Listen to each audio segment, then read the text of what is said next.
চলছে নিয়ম মাফিক। শহর জুড়ে বর্ষার ঢেউ, দিচ্ছে সবাই যে যার মতো, যে যেমন টুকু সে পারে।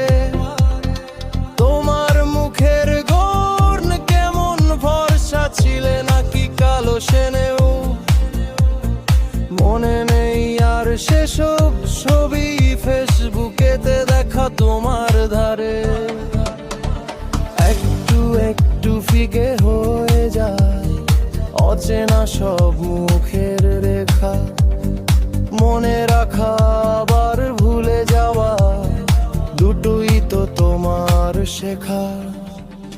শহর জুড়ে ফুটপাত কেন জলে ভেজা নরম দেশ, কবির খাতায় সেই জল নিয়ে রোম্যান্স লেখার বেশ। যারা ঘুমোয় ফুটপাতেতে তাদের কিন্তু ঘুমটা শেষ। সাদা গাড়ি সাদমেত করে যায় ছিটিয়ে বেড়ে জলের ছাপ, সেই পথেরই এক পাশেতে তো বানানোর জন্য দাঁড়িয়েছিলাম। ভিজে যাওয়া উল্টো রথে সেদিন হলো প্রথম অপরাধ। এখন আমার অপেক্ষা নেই, সময় বড়ই কম। কল্পলোকের বৃষ্টির গল্প বাকি থাক আগামী দিনে।